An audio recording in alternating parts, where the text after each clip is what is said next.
Hello hi ನಮಸ್ಕಾರ ಎಲ್ರಿಗೂ ಚಾನಲ್ಗೆ ಸ್ವಾಗತ. ನಾನು ನಿಮ್ಮ ಶರತ್. ಹೆಂಗಸರು ವುಮೆನ್ಸ್ ಪ್ರೀಮಿಯರ್ ಲೀಗ್ ಗೆದ್ಬಿಟ್ಟು ಕಪ್ ಗೆದ್ಬಿಟ್ರು.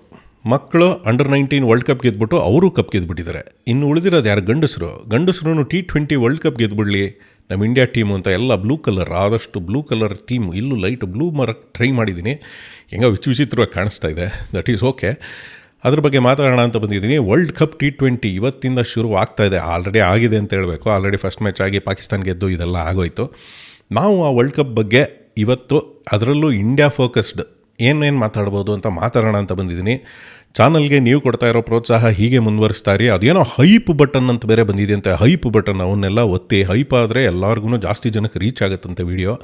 ನನಗೂ ಖುಷಿ ಆಗುತ್ತೆ. ಇದೇ ಥರ ವಿಡಿಯೋ ಮಾಡೋಕ್ಕೆ ಪ್ರೋತ್ಸಾಹ ಸಿಗುತ್ತೆ. ಏನು ಅಂದರೆ, ವರ್ಲ್ಡ್ ಕಪ್ಪು ಈ ವರ್ಷದ್ದು T20 2026 world cup India Sri Lanka ಇಲ್ಲೇ ನಡೀತಾ ಇರೋದು. ಇದ್ರ ಬಗ್ಗೆ ಮಾತಾಡೋಕ್ಕೆ ಮುಂಚೆ ಈಗ ಒಂದು ಚಾಳಿ ಒಂಥರ ಹೆಂಗೆ ಅಂದರೆ ಇತಿಹಾಸ ಮಾತಾಡೋದು. ಈಗ ಒಂಥರ ಇರ್ತಾರಲ್ಲ, ವಯಸ್ಸಾಗ್ತಾ ಅದೊಂದು ಬರ್ತಾರೆ, ನಮ್ಮ ಕಾಲದಲ್ಲಿ ಹಿಂಗೆ ಇರಲಿಲ್ಲ ಗುರು. ನಮ್ಮ ಕಾಲದಲ್ಲಿ ಹೆಂಗಿತ್ತು ಅಂದರೆ, ವರ್ಲ್ಡ್ ಕಪ್ಪು ಅಥವಾ ಕ್ರಿಕೆಟ್ ಹೆಂಗೆ ಆಡ್ತಾಯಿದ್ರು ಅಂದರೆ, ಈ ವಯಸ್ಸಾದವರೆಲ್ಲ ಯೂಶ್ವಲಿ ಮಾತಾಡೋದು ಹಂಗೆಲ್ಲ ಬರ್ತಾ ಇರುತ್ತೆ. ಅದು ನಮಗೂ ಚಾಳಿ ಹಂಗಂಗೆ ಸ್ಲೋ ಆಗಿ ಬರ್ತಾಯಿದೆ. ಅಂದರೆ ವಯಸ್ಸಾಗ್ತಾ ಇದೆ ಅಂತ ಒಂದು, ಅದಕ್ಕೆ ನಾವೆಲ್ಲ ಅದನ್ನು ಸಿಗ್ನಲ್ಸ್ ಅಂತ ಅಂದ್ಕೊಂಬಿಡೋಣ. ಅಂದರೆ ಅಂದ್ರೂ ನಾವು ನಮ್ಮ ಕಾಲದಲ್ಲಿ ಹೆಂಗೆ ನಡೀತಾಯಿತ್ತು ವರ್ಲ್ಡ್ ಕಪ್ಪು, ಈ ಥರ ಎಲ್ಲ ನಮ್ಮ ಇಂಡಿಯಾ ಅಂದರೆ ಹೆಂಗಿತ್ತು ಹಂಗೆಲ್ಲ ಮಾತಾಡೋದು. ಅಯ್ಯೋ ನಿಮ್ಮ ಕಾಲದಲ್ಲಿ ಹೆಂಗಿತ್ತು ಅದೆಲ್ಲ ಬಿಡಿ ಗುರು, ಈಗ ಏನು ನಡೀತಾ ಇದೆ ಇದ್ರ ಬಗ್ಗೆ ಮಾತಾಡ್ಕೊಂಡು ಹೋಗೋಣ. ಅಂದ್ರೂ ನಾವು ಒಂಚೂರು ನಮ್ಮ ಕಾಲದಲ್ಲಿ ಅಂತಲೇ ಶುರು ಮಾಡ್ಕೊಂಡು ನಮ್ಮ ಕಾಲದಲ್ಲಿ ಹೆಂಗಿತ್ತು ಅಂತ ಹೇಳೋಣ. ನಮ್ಮ ಕಾಲದಲ್ಲಿ ಹೆಂಗಿತ್ತು ಅಂದರೆ, ನಾವು ವರ್ಲ್ಡ್ ಕಪ್ ಎಲ್ಲ ಈ T20 ಎಲ್ಲ ಇತ್ತೀಚೆಗೆ 2007 ಸ್ಟಾರ್ಟ್ ಆಗಿರೋದು. ಅದಕ್ಕೆ ಮುಂಚೆ 50-50 ವರ್ಲ್ಡ್ ಕಪ್ಪು ಅಂದರೆ ನಮ್ಮದೊಂದು ಯಾವಾಗಲೂ ಟೆನ್ಷನೇ ಇರೋದು. ನಮ್ಮ ಸ್ಕ್ವಾಡ್ ಹೆಂಗಿರೋದು, ಅಂಡರ್ ಡಾಗ್ಸ ಇವರು, ನಾವು ವಿನ್ ಫೇವ್ರೇಟ್ಸ್, ಟೂರ್ನಮೆಂಟ್ ಫೇವ್ರೇಟ್ಸ್, ಆ ಥರ ಟೂರ್ನಮೆಂಟ್ ಫೇವ್ರೇಟ್ಸ್ ಅಂತ ಹೋಗಿದ್ದು ತುಂಬ ಲೇಟು. ಎಲ್ಲಿ 2003 2007 ಗಂಗೂಲಿ ಕ್ಯಾಪ್ಟನ್ಸಿಗೆಲ್ಲ ಆದಮೇಲೆ ಅದು ಅಲ್ಲಿ ಧೋನಿ ಬಂದು ಹೊಡೆದು ಅಲ್ಲಿಗೆಲ್ಲ ಮುಂಚೆ ಎಂಥ ಸ್ಕ್ವಾಡ್ ಬರ್ತಾಯಿದೆ. ಯಾವಾಗಲೂ ನೋಡಿದ್ರೆ ಆಸ್ಟ್ರೇಲಿಯಾ, ಸೌತ್ ಆಫ್ರಿಕಾ ಇವ್ರುಗಳೇ ಎಲ್ಲ ಸಖತ್ ಸ್ಟ್ರಾಂಗಾಗಿ ಕಾಣಿಸ್ತಾ ಇರ್ತಾಯಿದ್ರು. ಬಟ್ ಈ ಸಲ ನೋಡಿ ನಮ್ಮದು ಅದು ಮಜಾ. 2026 T20 ವರ್ಲ್ಡ್ ಕಪ್ಗೆ ಹೋಗ್ಬೇಕಾದ್ರೆ ನಾವು ಚಾಂಪಿಯನ್ಸು, ಡಿಫೆಂಡಿಂಗ್ ಚಾಂಪಿಯನ್ಸ್ ಬೇರೆ, ಕಪ್ಪು ನಮ್ಮ ಹತ್ರನೇ ಇರೋದು. ಈಗ ಟೂರ್ನಮೆಂಟ್ ಫೇವ್ರೇಟ್ಸ್ ಅಂತಲೇ ಹೋಗ್ತಾಯಿದ್ದೀವಿ ನಾವು. ಅಂಡರ್ ಡಾಗ್ಸು ಇವೆಲ್ಲ ಸೀನೇ ಇಲ್ಲ. ಒಂಥರ ಟಾಪ್ ಸೀಡೆಡ್ ಪ್ಲೇಯರ್ಸ್ ಅಂತ ಟೆನ್ನಿಸಲ್ಲೆಲ್ಲ ಇರ್ತಾರಲ್ಲ, ಅದೇ ಥರ ಟಾಪ್ ಸೀಡೆಡ್ ಟೀಮ್ಸ್ ಅಂತ ಬಂತಂದರೆ ಇಂಡಿಯಾ ಫೇವ್ರೇಟ್ಸ್ ಟೀಮು ಹಂಗೆ ಇರೋದು. ಯಾಕಂತಂದರೆ ಇತ್ತೀಚಿನ ICC ಟೂರ್ನಮೆಂಟ್ಸು ಇವೆಲ್ಲ ನೋಡ್ಕೊಂಬಂದರೆ, ಏಷ್ಯಾ ಕಪ್ಪಲ್ಲಿ ಗೆದ್ದಿದ್ದು ಎಲ್ಲ ಒಂದು ಮ್ಯಾಚು ಸೋಲ್ದಂಗೆ ಗೆದ್ಕೊಂಡು ಬಂದರು. ಮತ್ತು ವರ್ಲ್ಡ್ ಕಪ್ T20 ಅಲ್ಲೂ ಒಂದು ಮ್ಯಾಚೂ ಸೋತಿರಲಿಲ್ಲ ಲಾಸ್ಟ್ ಟೈಮು. ಹಾಗೆ ಆಡ್ತಾರೆ ಫುಲ್ಲು ಟೀಮು ಹಂಗೆ ಇದೆ. ಈಗ ನಮ್ಮ ಭಾರತ ತಂಡ ಅಥವಾ ಭಾರತೀಯ ಕ್ರಿಕೆಟ್ ಅಂತಲೇ ಇಟ್ಕೊಂಬಿಡೋಣ. ಭಾರತದ ಕ್ರಿಕೆಟ್, ಅದರಲ್ಲೂ ಈ T20 ಕ್ರಿಕೆಟ್ನಲ್ಲಿ ಯಾವುದೋ ಒಂದು ಎತ್ತರದಲ್ಲಿ ಎಲ್ಲೋ ಉತ್ತುಂಗಕ್ಕೆ ಹೋಗಿ ನಿಂತ್ಕೊಂಡ್ಬಿಟ್ಟಿದ್ದಾರೆ. ಆ ಥರ ಪರಿಸ್ಥಿತಿಲಿ ಟೂರ್ನಮೆಂಟ್ ಫೇವ್ರೇಟ್ಸ್ ಈ ಥರ ಹೋಗೋದನ್ನ ನೋಡೋಕ್ಕೆ ನಮಗೊಂಥರ ಖುಷಿ. ಯಾಕಂದರೆ ಬೆಳ್ಕೊಂಬಂದಿರೋದೇ ನಾವು ಹಿಂಗೆ ನೋಡ್ಕೊಂಡು ಕಷ್ಟಪಟ್ಕೊಂಡೇ ಬಂದಿರೋದು. ಈಗ ಈ ಹಂತಕ್ಕೆ ಮುಟ್ಟಿದ್ದಿಲ್ಲ, ಒಂಥರ ಖುಷಿ. ಅದನ್ನು ಅನುಭವಿಸೋಣ ಫಸ್ಟ್. ನಾವೇ ಟೂರ್ನಮೆಂಟ್ ಫೇವ್ರೇಟ್ಸ್ ಅಂತ ಹೋಗ್ತಾ ಇರೋದು. ಗೆಲ್ಲೋ ಚಾನ್ಸಸ್ ಯಾರಿಗಿದೆ ಅಂದರೆ, ಎಲ್ಲರೂ ಕಣ್ಮುಚ್ಕೊಂಡು ಹೇಳ್ತಾರೆ ಟೂರ್ನಮೆಂಟ್ ಫೇವ್ರೇಟ್ಸ್ ಇಂಡಿಯಾ. ಏನು ಅಲ್ಲಿ ಇಲ್ಲಿ ಇವರು ಇಲ್ಲದೇ ಇರೋದು ಅವತಾರಗಳೆಲ್ಲ ಮಾಡಬಾರ್ದಷ್ಟೇ. ಬಟ್ ಹೆಂಗಿದೆ ಟೀಮೂ ಅಷ್ಟೇ, ಬ್ಯಾಟಿಂಗು 8 ಜನ ಬ್ಯಾಟ್ಸ್ಮನ್ ಇಟ್ಕೊಂಡು ಆಡ್ತಾರೆ. 8 ಜನ ಬ್ಯಾಟ್ಸ್ಮನ್ನು, 3 ಜನ ಬೌಲರ್, ಒಂದು ಆಲ್ರೌಂಡ್, 8 3 11 ಅಲ್ಲೇ ಆಗೋಯ್ತು ಅಂತ. ಬ್ಯಾಟ್ಸ್ಮನಲ್ಲಿ ಒಬ್ಬ ಆಲ್ರೌಂಡರ್ ಅಂತಲೂ ಇಟ್ಕೊಂಬಿಡೋಣ. ಹಾರ್ದಿಕ್ ಪಾಂಡ್ಯ, ಅಕ್ಷರ್ ಪಟೇಲು ಇವ್ರುಗಳೆಲ್ಲ ಇವಾಗ ಎಂಥ ಆಲ್ರೌಂಡರ್ ಅಂದರೆ ಎಲ್ಲ ಎದುರಾಳಿಗಳು ಯಾರೇ ನೋಡಿದ್ರೂ ಭಯ ಹುಟ್ಟಿಸೋ ಅಂಥವ್ರೆ.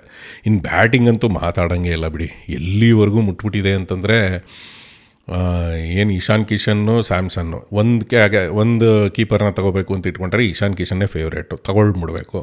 ಅಭಿಷೇಕ್ ಶರ್ಮಾ ಇರೋ ಪರಿಸ್ಥಿತಿ, ಆ ಮನುಷ್ಯ ಇರೋ ಫ್ರೇಮ್ ಆಫ್ ಮೈಂಡ್ ಅಥವಾ ಆ ಮನಸ್ಥಿತಿ ಅಂತಾರೆ ನೋಡಿ, ಆ ಮನುಷ್ಯ ಹೊಡೆಯೋಕ್ಕೆ ಸ್ಟಾರ್ಟ್ ಮಾಡೋದಂದರೆ ಅದು ಎಲ್ಲ ಹೋಯ್ತು ಅಂದರೆ ಎಂಥ ಸ್ಟ್ರಾಂಗ್, ಎದುರ್ಕೊಂಡ್ಬಿಡ್ತಾರೆ ಎಲ್ಲ ಅಪೋನೆಂಟ್ಸು. ಡೆಫಿನೆಟ್ಲಿ ಅದೆಲ್ಲ ಒಂಚೂರು ನೋಟು ಮಾಡ್ಕೊಂಬಂದೆ ನಾನು. ಏನು ಹೊಡೆಯೋದು ಅಭಿಷೇಕ್ ಶರ್ಮಾ ಮತ್ತು ಇಶಾನ್ ಕಿಶನ್ನು.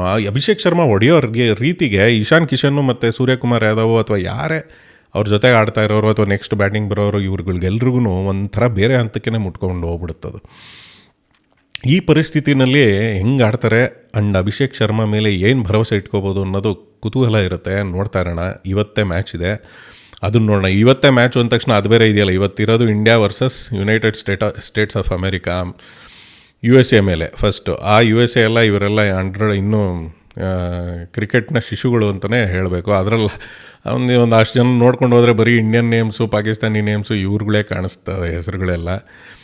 ಬಟ್ ಆ ಮ್ಯಾಚೆಲ್ಲ ಗೆದ್ದುಬಿಡ್ತಾರೆ. ಇವತ್ತು ನೋಡೋದು ಅದೇನು ಪ್ರಯೋಜನ ಏನಿಲ್ಲ ಅಂತ ನೋಡಲೇಬೇಕು. ಹಂಗೇನೆ ಇಂಡಿಯಾ ಬ್ಯಾಟಿಂಗ್ ನೋಡೋಕ್ಕೆ ಎಲ್ಲ ಹೆಂಗೆ ಆಡ್ತಾರೆ ಅನ್ನೋದು ನೋಡೋಕ್ಕೆ ವಾಂಖೇಡೆಯಲ್ಲಿ ಬೇರೆ ಇದೆ. ಫಸ್ಟ್ ಮ್ಯಾಚು ನೋಡೋಣ ಅಷ್ಟೇ, ಹಂಗೆ ಅಂದ್ಕೊಂಡು ನೋಡಬೇಕು. USA ಮೇಲೆ ಆಡ್ತಾ ಇರೋದು ಅದು ಬೇರೆ ಜೋಕ್ ಅಲ್ಲನಪ್ಪ. ಇವಾಗ 18% ಹಾಕ್ಬಿಟ್ಟಿದಾರಲ್ಲ ನಮ್ಮ ಟ್ರಂಪ್ ಅಣ್ಣ ಅವರು. ಸೊ 18% ಹಾಕಿರೋದಕ್ಕೆ ನಾವು 18%ನ ಮಾರ್ಜಿನ್ ಇಟ್ಕೊಂಡೇ ಗೆದ್ದರೆ ಆವಾಗ ಗೆಲುವು ಅಂತ ಹೇಳ್ಬೇಕನ್ಸುತ್ತೆ. ಇಲ್ಲ ಅಂತಂದರೆ ಅವರು 18% ಇನ್ನು ಕಮ್ಮಿ ಇದೆ ಗುರು, ನಾವೇ ವಿನ್ನು ಅಂತ ಹೇಳಿದ್ರು ಹೇಳ್ಬೋದು. ಸುಮ್ಮನೆ ತಮಾಷೆ ಈ ಥರ US ಕತೆಗಳು ಏನು ಬೇಕಿದ್ರು ಹೇಳ್ಬೋದು. ಸೊ 200 ಹೊಡೆದ್ರೆ ನಾವು 36 ರನ್ ಡಿಫ್ರೆನ್ಸಲ್ಲಿ ವಿನ್ ಆಗಬೇಕು. ಹಾಗೆ ಆ ಥರ ಏನಾದ್ರು ಮಾಡೋಣ ಇವತ್ತು. 18% ಇಂಪಾರ್ಟೆಂಟು, ಒಂಥರ ಅದೊಂದು ಕ್ಯಾಲ್ಕುಲೇಷನಲ್ಲಿ ಇಟ್ಕೊಳ್ಳೇಬೇಕು. ಸರಿ, ಅದನ್ನು ಸೈಡ್ಗೆ ಇಟ್ಬಿಟ್ಟು ಮಾತಾಡ್ಕೊಂಬರೋಣ. ಇಂಡಿಯಾ ಫೇವ್ರೇಟ್ಸು, USA ಈ ಥರ ಎಲ್ಲ ಒಂದು ಕ್ರಿಕೆಟ್ನ ಶಿಶುಗಳು ಅಂತ ಹೇಳಿದ್ನಲ್ಲ ಆಗಲೇ. ಈಗ USA, ಇಟಲಿ ಇದ್ದಾರೆ ಈ ಸಲ, ನಮೀಬಿಯಾ, ಸ್ಕಾಟ್ಲ್ಯಾಂಡು, ನೆದರ್ಲ್ಯಾಂಡ್ಸು, ಓಮಾನು, ನೇಪಾಳು, ಕೆನಡಾ ಇವರೆಲ್ಲ ಬಂದುಬಿಟ್ಟಿದ್ದಾರೆ. ಎಷ್ಟೊಂದು ಟೀಮ್ಗಳಲ್ಲಿ ಎಲ್ಲೇ ಹೋದ್ರೂ ಅಲ್ಲಲ್ಲಿ ಇಂಡಿಯನ್ ಹೆಸರು, ಇಂಡಿಯನ್ ನೇಮ್ಸ್ ಇವೆಲ್ಲ ಕಾಣಿಸುತ್ತೆ. ಅದು ನಮ್ಮ ಕ್ರಿಕೆಟ್ನ ಒಲವು ಅಥವಾ ನಮ್ಮ ಭಾರತೀಯರ ಕ್ರಿಕೆಟ್ ಪ್ರೀತಿ ಇದನ್ನು ತೋರಿಸುತ್ತೆ. ಖುಷಿ ಪಡೋಣ ಅಷ್ಟೇ. ಬಟ್ ಇಷ್ಟೊಂದು ಟೀಮ್ಗಳಾದ್ರು ಬಂದು ಆಡ್ತಾ ಇದ್ದಾವಲ್ಲ ಈ ಸಲ, 20 ನೇಷನ್ಸು. ಅದರಲ್ಲಿ 20 ದೇಶಗಳಲ್ಲಿ ಎಲ್ಲ ಹೊಸ ದೇಶಗಳು ಇವಾಗ ಹೇಳಿದ್ನಲ್ಲ ಇವೇನೇ ಜಾಸ್ತಿ ಇದ್ದಾವೆ. ಇನ್ನು ಮತ್ತು ಆ ಮುಂಚೆಯಿಂದ ಆಡ್ಕೊಂಬರ್ತಾರೆ ವೆಸ್ಟ್ ಇಂಡೀಸು, ಶ್ರೀಲಂಕಾ, ಬಾಂಗ್ಲಾದೇಶು ಇವರೆಲ್ಲ, ಅಫ್ಘಾನಿಸ್ತಾನ ಇವರೆಲ್ಲ ಇದ್ದೇ ಇದ್ದಾರೆ, ಆಡ್ಕೊಂಡು ಹೋಗ್ತಾರೆ. ಹೇಗೆ ಆಡ್ತಾರೆ ಏನು ಅನ್ನೋದು ಕುತೂಹಲ ಸಿಕ್ಕಾಪಟ್ಟೆ ಅಂತೂ ಇದೆ. ಇದ್ರ ಜೊತೆಗೆ ನಮ್ಮ ಟೀಮಲ್ಲಿ ಆಗಲೇ ಮಾತಾಡ್ತಾ ಇದ್ದಂಗೆ ಯಾವ ಥರ ಬ್ಯಾಟಿಂಗ್ ಲೆವೆನ್ ಆಡಿಸ್ತಾರೆ ಅನ್ನೋ ಒಂದು ಕುತೂಹಲ. ಸ್ಯಾಮ್ಸನ್ನು, ಕಿಶನ್ನು ಇದೊಂದು ಕ್ವಶನ್ ಇದ್ದೇ ಇದೆ. ಬಟ್ ಪ್ರಾಕ್ಟೀಸ್ ಗೇಮ್ ಆಗಲೇ ಆಡಿದ್ರು, ಹೊಡೆದು ಏನು 240 ಹೊಡೆದು ಬಿಸಾಕಿದ್ದಾರೆ ಅಲ್ಲಾಗಲೇ. ಇಶಾನ್ ಕಿಶನಲ್ಲಿ ಆಡಿದ ರೀತಿಗೆ ಇಶಾನ್ ಕಿಶನ್ನೇ ಆಡಬೇಕು. ಬಟ್ ಏನು ಲೆಫ್ಟ್ ಹ್ಯಾಂಡರ್ ಹೆವಿ, ಎಲ್ಲರೂ ಲೆಫ್ಟ್ ಹ್ಯಾಂಡರ್ಸೇ ಇರೋದ್ರಿಂದ ಸಂಜು ಸ್ಯಾಮ್ಸನ್ನ ಆಡಿಸೋ ಚಾನ್ಸಸ್ ಇದೆ. ಇನ್ನೂ ಚಾನ್ಸ್ ಕೊಡ್ಬೋದು. ಆ ಮನುಷ್ಯ ಟಚ್ಚಲ್ಲಿಲ್ಲ, ಹೊಡೆಯೋಕ್ಕೆ ಸ್ಟಾರ್ಟ್ ಮಾಡಿದ್ರು ಅಂದರೆ ಅದೊಂದು ಬೇರೆ ಲೆವೆಲ್ಗೆ ಹೊಡೆಯೋಕ್ಕೆ ಶುರು ಮಾಡ್ತಾ ಮನುಷ್ಯ.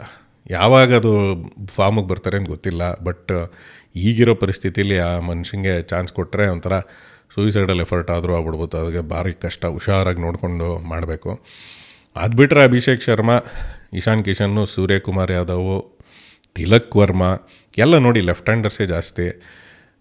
ಸೂರ್ಯಕುಮಾರ್ ಯಾದವ್, ಸಂಜು ಸ್ಯಾಮ್ಸನ್ನ ಬಿಟ್ಟರೆ ತಿಲಕ್ ವರ್ಮಾ, ಆಮೇಲೆ ಶಿವಮ್ ದುಬೆ ಮತ್ತು ರಿಂಕು ಸಿಂಗು ಇವರೆಲ್ಲ ಇದ್ದಾರೆ. ಯಾರನ್ನೋ ಒಬ್ರನ್ನ ಪಿಕ್ ಮಾಡ್ಕೋತಾರೆ. ಹಾರ್ದಿಕ್ ಪಾಂಡ್ಯ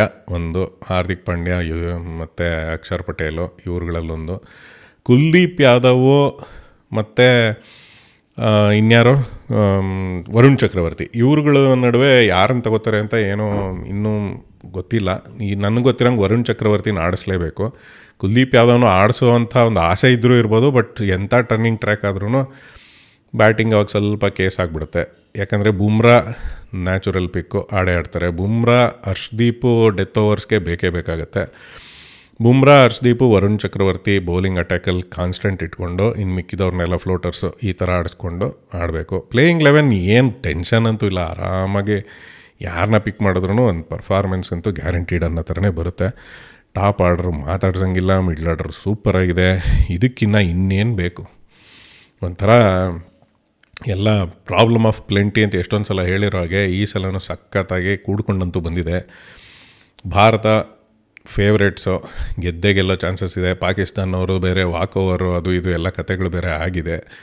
ಯಾವ ಹಂತಕ್ಕೆ ಮುಟ್ಟುತ್ತೆ ಅಂತ ನಾವಂತೂ ಕಾತರದಿಂದ ನೋಡ್ತಾ ಇರ್ತೀವಿ. ನೀವು ಎಷ್ಟು ಕಾತರದಿಂದ ನೋಡ್ತಾ ಇದ್ದೀರಿ?